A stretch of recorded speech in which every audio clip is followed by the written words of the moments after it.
बच्चों, आज की इस वीडियो में हम करने वाले हैं फीचर्स ऑफ बोर मॉडल और इसको हम डिटेल में एक्सप्लेन करेंगे।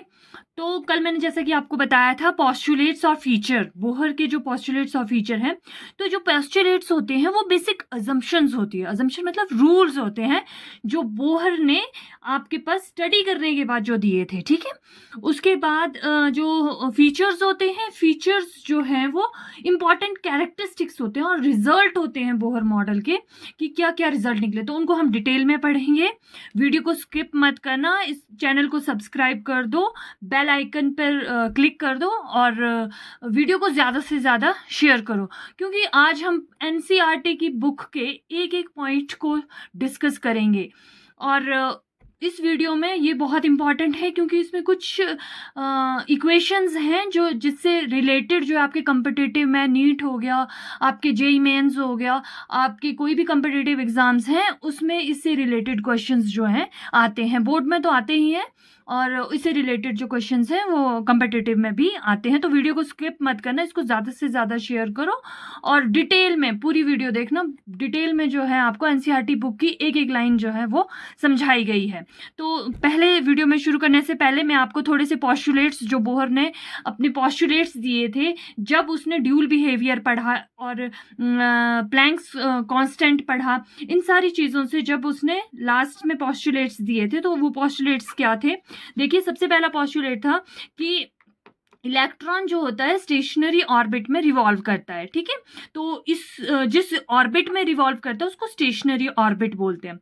दूसरा कि इलेक्ट्रॉन जो होता है जब वो स्टेशनरी ऑर्बिट में है वो ना तो एनर्जी को एब्जॉर्व करता है ना वो एनर्जी को एमिट करता है, ठीक है। वो कब करेगा? जब उसे एक हायर लेवल से, उसे एक एनर्जी लेवल से दूसरे एनर्जी लेवल में जाना है, तब वो एनर्जी को एब्जॉर्ब भी करता है और एमिट भी करता है।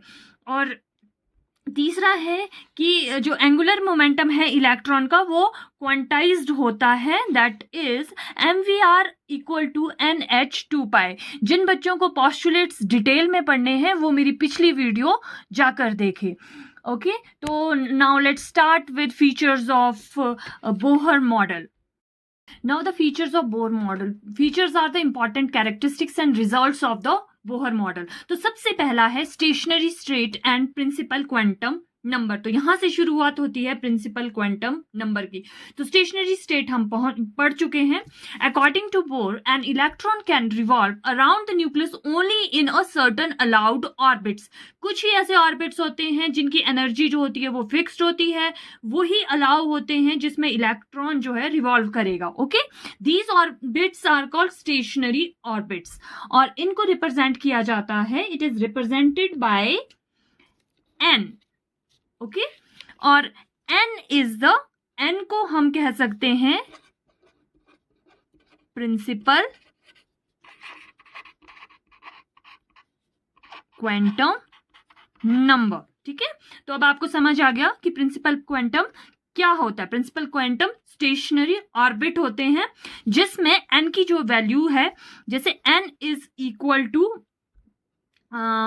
जैसे n जो है 1 है, that is the first orbit, and 2 is the second orbit, and 3 is the third orbit, ठीक है। तो अगर हम यहाँ पे डायग्राम आपको बताएं तो डायग्राम में है कि यहाँ पर एक सेंटर में न्यूक्लियस है, ठीक है। न्यूट्रॉन और प्रोटॉन यहाँ पर रहते हैं न्यूक्लियस में। उसके बाद एक सर्टन, जो एक फिक्स्ड ऑर्बिट है, जो है आपके पास n1 पहला ऑर्बिट, फिर उसके बाद दूसरा n2 ऑर्बिट, ठीक है, इनको शेल्स भी बोलते हैं, और फिर third one n3 orbit, right. तो ये स्टेशनरी स्टेट है और प्रिंसिपल क्वांटम नंबर यहां पर एक्सप्लेन हो। दूसरा जो फीचर है वो है रेडियस ऑफ ऑर्बिट। अब बोहर ने रेडियस ऑफ ऑर्बिट दिया। देखो, radius of nth orbit, nth का मतलब है कि अब हमारे को ऑर्बिट तो पता चल गए। जैसे ऑर्बिट क्या है हमारे पास, n1 n2 n3, तो एज सो ऑन nth तक जाएंगे हम, ठीक है। ये nth ऑर्बिट के लिए उसने रेडियस दिया, that is r n equal to n square a naught, right? Where Rn is the radius of nth orbit. Here A naught is the radius of first orbit of hydrogen. तो ए not की जो value है, ठीक है, ए not की value जो है, जो हमारे पास हाइड्रोजन है, हाइड्रोजन का जो पहला ऑर्बिट है, ये सेंटर है, सेंटर से ऑर्बिट तक का डिस्टेंस, फर्स्ट ऑर्बिट तक का डिस्टेंस, ठीक है। और इसकी वैल्यू जो है आपकी एक्सपेरिमेंटली बोहर ने निकाली, that is the 52.9 picometre, right. तो यहां से शुरू करेंगे हम, जैसे फर्स्ट ऑर्बिट के लिए वो हम हाइड्रोजन वाली लेंगे 52.9 pm, okay.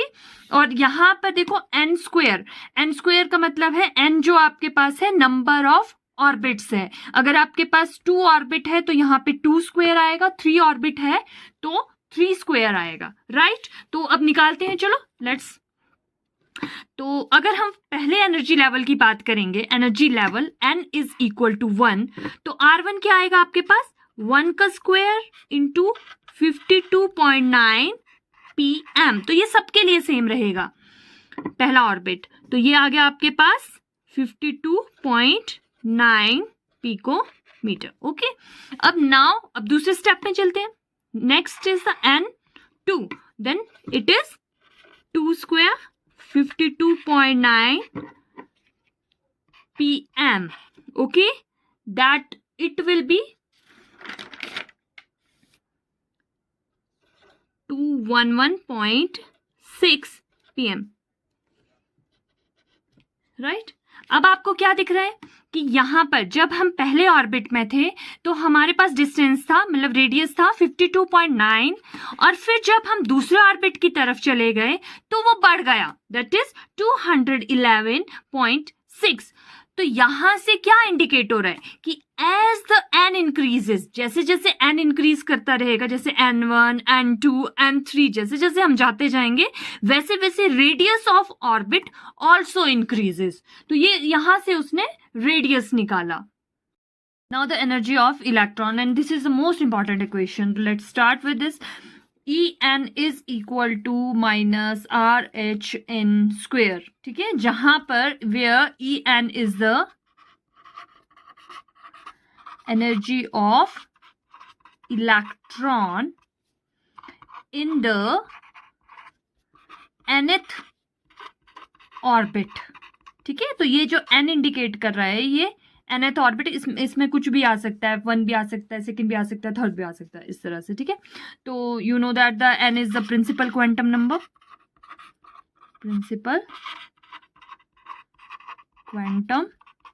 That is it may be 1 2 3 and so on, okay. Now the RH कहां पढ़ा था हमने, रेबर्ग्स कांस्टेंट, ठीक है। तो RH जो है वो रेबर्ग्स कांस्टेंट है, और इसकी भी एक वैल्यू होती है, that is the 2.18 into 10⁻⁻18 joule, right. तो चलो अब इसको हम फर्स्ट ऑर्डर के लिए और सेकंड ऑर्डर के लिए एनर्जी निकालते हैं। तो सपोज करो जो हमारा हम जो एनर्जी निकाल रहे हैं that is for first orbit, तो n is equal to 1 and putting the value, so यहाँ पर En की जगह अब हम E1 लिखेंगे क्योंकि n हमारे पास यहाँ पर 1 है, राइट। तो ये आएगा आपके पास माइनस, अभी इस माइनस में कंफ्यूज मत होना, ये हम अभी नेक्स्ट इसके बाद मैं आपको इसी को ही एक्सप्लेन करूंगी, ठीक है। -18 अपॉन 1 स्क्वायर, तो 1 स्क्वायर का कुछ नहीं होता है, तो ये आएगा -2.18 इंटू -18, ठीक है। उसके बाद है energy for second orbit n is equal to 2, और E2 हमारे पास आ जाएगा -2.1 18 इंटू 10⁻⁻18 और 2 का स्क्वायर आ जाएगा 4 आपके पास, ठीक है। और आंसर हमारे पास यहाँ आया -0.545 इंटू 10⁻⁻18 जूल की एनर्जी, ठीक है। अब देखना यहाँ पर E1 पे आपके पास थी -2.18 और E2 पे हो गई वो -0.545, मतलब कि जो ये नेगेटिव है ये कम हो गया, ठीक है। यहाँ पे ज्यादा नेगेटिव था, यहाँ पे कम नेगेटिव हो गया। तो इससे क्या पता चल रहा है हमारे को, एज द n इंक्रीजेस, जैसे हम n1 से n2 के लिए जा रहे हैं, फिर n3 के लिए जाएंगे, फिर n4 के लिए जाएंगे, तो हमारे पास एनर्जी इंक्रीज होगी। मतलब माइनस की वैल्यू क्या इंडिकेट करती है कि आपके पास कम हो रही है, मतलब कि जैसे आप नंबर लाइन आपने देखी होगी, ये 0 है, ये -1 है, ये -2 है, तो कम क्या होता है इसमें, -2 कम होता है और -1 ग्रेटर होता है। तो यहाँ पर भी वही रूल है कि जैसे आप n जैसे जैसे इंक्रीज होगा आपके पास एनर्जी भी इंक्रीज करेगी, ठीक है। और इसका मतलब हुआ कि आपके पास नेगेटिव जो साइन, नेगेटिव का जो नेगेटिव है वो कम होता जाएगा, बिकम लेस नेगेटिव। तो अब हम एक्सप्लेन करेंगे आपको कि ये जो नेगेटिव साइन है, ये वाला जो नेगेटिव साइन है ये क्या शो करता है। Now the why energy is negative here. अब नेक्स्ट क्वेश्चन स्टार्ट होता है कि एनर्जी नेगेटिव क्यों है। तो इस नेगेटिव तक पहुंचने के लिए हम जीरो से शुरू करते हैं कि एनर्जी जो है इलेक्ट्रॉन की वो जीरो कब होती है। देखो, अगर इलेक्ट्रॉन इनफाइनाइट पोजीशन पे है, न्यूक्लियस से इनफाइनाइट पोजीशन पे, मतलब फार अवे फ्रॉम न्यूक्लियस है, तो क्या होगा, तो जो हमारा न्यूक्लियस है, मतलब कि n इंफिनिटी है और न्यूक्लियस में आपके पास पॉजिटिव चार्ज है और वो इनफाइनाइट पोजीशन पे है, ये न्यूक्लियस है और ये इलेक्ट्रॉन इनफाइनाइट पोजीशन पे है नेगेटिव। तो पॉजिटिव और नेगेटिव के बीच में अट्रैक्शन नहीं रहेगी, उतनी अट्रैक्शन नहीं होगी, ठीक है। जब अट्रैक्शन नहीं होगी तो कोई एनर्जी नहीं है, ठीक है। एनर्जी वो स्टेबल है, वो कुछ नहीं है, वहां पर अपना रहा हुआ है। तो यहाँ पर क्या हो जाएगा, इस केस में एनर्जी जो है आपकी जीरो हो जाएगी, ठीक है। तो अब हमें ये तो पता चल गया कि एनर्जी जीरो कब होती है, जब इलेक्ट्रॉन जो है वो इनफाइनाइट पोजीशन पे होगा। ओके, अब देखो, ऐसे इलेक्ट्रॉन को फ्री इलेक्ट्रॉन कहा जाता है, ठीक है, कि वो फ्री हो गया, और इसे आयनाइज्ड हाइड्रोजन एटम भी कहते हैं। अब एक चीज समझ लो कि जब ये नंबर लाइन है, नंबर लाइन में ये 0 है, यहां से 1 2 3, यहाँ पे -1 -2 -3 ऐसे। अब ये 0 जो है ये हमारे इलेक्ट्रॉन की इनफाइनाइट पोजीशन है और एनर्जी जो है आपके पास 0 है। अब ये न्यूक्लियस है, अब यहाँ पर क्या हो रहा है, जो इलेक्ट्रॉन है वो अब नजदीक आ रहा है, come close to the nucleus, कि दूर जा रहा है और इनफाइनाइट से नहीं, अब नजदीक आ रहा है। तो वैसे वैसे क्या होगा, आप नेगेटिव की तरफ जा रहे हो, ठीक है। क्लियर हो गया। तो देखो, न्यूक्लियस जो होता है हमारे पास पॉजिटिव होता है, इलेक्ट्रॉन हमारे पास नेगेटिव होता है। तो पॉजिटिव नेगेटिव के बीच में अट्रैक्शन होती है, ठीक है। जैसे ही इलेक्ट्रॉन जो है न्यूक्लियस के नजदीक आता है तो इसकी जो एनर्जी होती है वो कम कम होती जाती है। देखो, यहाँ पे 1 पे एनर्जी ज्यादा होगी, फिर 0 हो गई, तो कम हो गई, फिर नेगेटिव में आ गई, फिर और कम हो गई, फिर 2 पे चली गई तो और ही कम हो गई, -3 पे आ गई तो बिल्कुल ही कम हो गई एनर्जी, ठीक है। और energy become lower than 0, therefore it's energy has negative value. तो इसकी एनर्जी की जो है मोर नेगेटिव वैल्यू जो है वो हो जाएगी, ठीक है। इजी है समझने के लिए, एन इनफाइनाइट है तो एनर्जी आपकी 0 है। अब एज वी इंक्रीज, कि अगर हम मान लो इनफाइनाइट से सेकंड पोजीशन पे आते हैं, ठीक है, तो एनर्जी कितनी हो जाएगी आपके पास, -3.4 इलेक्ट्रॉन वोल्ट, ठीक है। उसके बाद -13.6।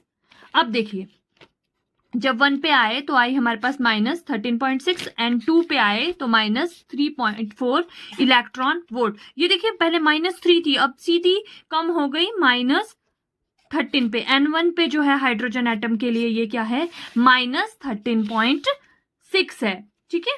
और अब ये जो नेगेटिव साइन है ये क्या शो करता है, देखो electron has less energy than a free electron. Free electron कहाँ है हमारे पास, ये फ्री इलेक्ट्रॉन है, दैट इज 0, और 0 से भी कम है, N1 पे 0 से भी बहुत कम है, ठीक है। तो electron has less energy than a free electron whose energy is taken as 0। तो इसको हम बहुत सिंपल तरीके से समझ सकते हैं कि जो अगर हम n इंक्रीज कर रहे हैं, मतलब N1 से N2 जा रहे हैं, N2 से N3 जा रहे हैं, N4 जा रहे हैं, ठीक है, तो उसके साथ साथ क्या हो रहा है, हमारा रेडियस भी इंक्रीज कर रहा है और एनर्जी भी क्या कर रही है, इंक्रीज कर रही है। अब इसमें परेशान मत होना, जैसे पहले -13.6 वोल्ट थी, उसके बाद दूसरे लेवल में गए तो हमारे पास बढ़ गई थोड़ी, -3 इलेक्ट्रॉन वोल्ट हो गए 4, फिर उसके बाद गए तो 0 हो गई, फिर उसके बाद जो वैल्यूज आएगी वो पॉजिटिव की वैल्यूज आएगी, ठीक है। तो इसका मतलब क्या हो रहा है कि इलेक्ट्रॉन जो है वो न्यूक्लियस से बहुत ही दूर जा रहा है, राइट। और एक क्वेश्चन बहुत इंपॉर्टेंट आता है, तभी तो मैंने कहा था वीडियो को स्किप मत करना, बहुत इंपॉर्टेंट क्वेश्चन है इसमें। Why is N1 is the most stable state, जो हमारी जो पहली जो शेल होती है, पहला जो ऑर्बिट होता है वो मोर स्टेबल क्यों होता है। अब हमारे को क्या पता है कि यहाँ पर जो नेगेटिव है, इलेक्ट्रॉन के चार्ज कैसा होता है, नेगेटिव, तो यहाँ पर क्या है, स्ट्रॉन्ग नेगेटिव चार्ज है, और न्यूक्लियस और नेगेटिव और पॉजिटिव बहुत ही ज्यादा अट्रैक्टिव जो फोर्स है इसमें वो स्ट्रांग है, तो ये एक दूसरे से स्ट्रांगली बाउंड है न्यूक्लियस, क्योंकि बहुत ज्यादा अट्रैक्शन है, ठीक है, इसलिए यहां पर क्या है, ज्यादा स्टेबिलिटी है। सपोज करो आपको रस्सी से बांधा है, कहीं दूर बांधा है, अब बकरे को बांधा होता है तो वो क्या करता है, वो दूर दूर तक जाता है खाने को, बहुत दूर दूर तक, लेकिन अगर जो है आपको अगर उसको हम बिल्कुल नजदीक से बांधेंगे तो वो थोड़े से एरिया में हिलेगा भी नहीं, वो तो वो स्टेबल है वहां पर, ठीक है। तो वैसा ही है यहाँ पर कि इलेक्ट्रॉन जो होता है वो strongly bound to the nucleus, और ये इसीलिए ये स्टेबल होती है। This is also called a ground state, इसको ग्राउंड स्टेट भी कहा जाता है। Now next is the Bohr's theory for hydrogen like species. तो बोहर ने जो है हाइड्रोजन की तरह जो स्पीशीज थी उनके लिए कुछ थ्योरी दी थी। अब हाइड्रोजन लाइक स्पीशीज को समझते हैं। देखो हाइड्रोजन लाइक स्पीशीज होती है वो एटम्स, वो आयंस हैविंग ओनली 1 इलेक्ट्रॉन, जिसमें सिर्फ एक ही इलेक्ट्रॉन, क्योंकि हाइड्रोजन के पास एक इलेक्ट्रॉन होता है, तो हाइड्रोजन लाइक स्पीशीज मतलब जिनके पास एक एक इलेक्ट्रॉन होता है। अब वो देखो कैसे होता है, जैसे हमारे पास है, पहले हाइड्रोजन लेते हैं, ठीक है, हाइड्रोजन के पास है, हमारे पास एक इलेक्ट्रॉन है, तो ये Z याद है आपको क्या होता है, Z जो होता है वो आपके पास होता है एटॉमिक नंबर, ठीक है, इसका एटॉमिक नंबर कितना है, 1। अब देखिए दूसरी स्पीशीज He2 पॉजिटिव हीलियम, अब इसके पास इलेक्ट्रॉन कितने आए, 1, लेकिन Z की जो वैल्यू है वो कितनी है, 2। और फिर आया आपके पास लिथियम 2 पॉजिटिव, हीलियम पॉजिटिव आएगा ना, ठीक है, लिथियम 3 होता है, तो 1 electron and Z is equal to 3, ओके। तो यहां पर क्या हुआ आपके पास कि जो आपके पास एटॉमिक नंबर है वो तो आपके पास बढ़ रहा है, लेकिन आयंस होने की वजह से यहां पर इलेक्ट्रॉन जो है इनके पास एक एक ही रह रहा है। तो बोहर ने जो थी इनके लिए भी कुछ इक्वेशंस दी थी, जैसे इनकी जो एनर्जीज है, सबसे पहले एनर्जी ऑफ इलेक्ट्रॉन, तो उसके लिए एक फॉर्मूला दिया है, इसको आप लर्न कर दें, ठीक है, En nth के लिए -2.18 इंटू 10⁻⁻18 Z² अपॉन N²। तो Z² अब आपको पता चल गया, ये एटॉमिक नंबर है, ठीक है। तो देखो जैसे हाइड्रोजन के लिए जो है आपके पास Z आपके पास 1 है, ठीक है, Z1 है, मतलब कि एटॉमिक नंबर 1 है, तो इसकी जो वैल्यू आएगी वो आएगी -2.18 इंटू 10⁻⁻18 मल्टीप्लाइड बाय 1 का स्क्वायर अपॉन आपके पास n का स्क्वायर, ये वैल्यू आएगी, ठीक है। तो जो n आपके पास जिसके लिए nth की जिसके लिए भी निकालना है, जो जिस लेवल ऑर्बिट के लिए निकालना है, ठीक है। फिर अगर एटॉमिक नंबर 2 जैसे हीलियम के लिए आपके पास आया 2.18 10⁻⁻18, तो यहाँ पर एटॉमिक नंबर आपके पास 2 स्क्वायर हो जाएगा अपॉन n स्क्वायर, ठीक है। तो इसका मतलब है कि आपके पास अगर हम इसको एनर्जी को देखेंगे तो एनर्जी आपके पास En is directly proportional to z square और n का स्क्वायर, ठीक है। तो मतलब कि आपके पास जैसे ऑर्बिट बढ़ेगा तो वो तो हमें पता ही है कि जो आपके पास ये En है वो एटॉमिक नंबर बढ़ रहा है और ये माइनस की वैल्यू है, ठीक है। तो En भी आपके पास बढ़ रहा है, ठीक है। तो उसी तरह से रेडियस ऑफ ऑर्बिट, रेडियस के लिए फॉर्मूला लिखना 52.9 n स्क्वायर और z, ठीक है। तो इसका क्या मतलब हुआ कि जो Rn है is directly proportional to n square और इनवर्सली प्रोपोर्शनल टू z। तो इसका मतलब है कि एटॉमिक नंबर अगर इंक्रीज करता है, अगर एटॉमिक नंबर इंक्रीज करता है तो रेडियस आपका डिक्रीज करता है, ठीक है। तो जैसे हमारे पास R1 जो आ रहा है वो हमारे पास है 52.9 पिकोमीटर और हीलियम के लिए He पॉजिटिव के लिए देखो एटॉमिक नंबर Z जो है आपके पास 2 हो जाता है, तो ये आएगा 52.9 डिवाइडेड बाय 2 और ये कम हो गया देखो 26.45।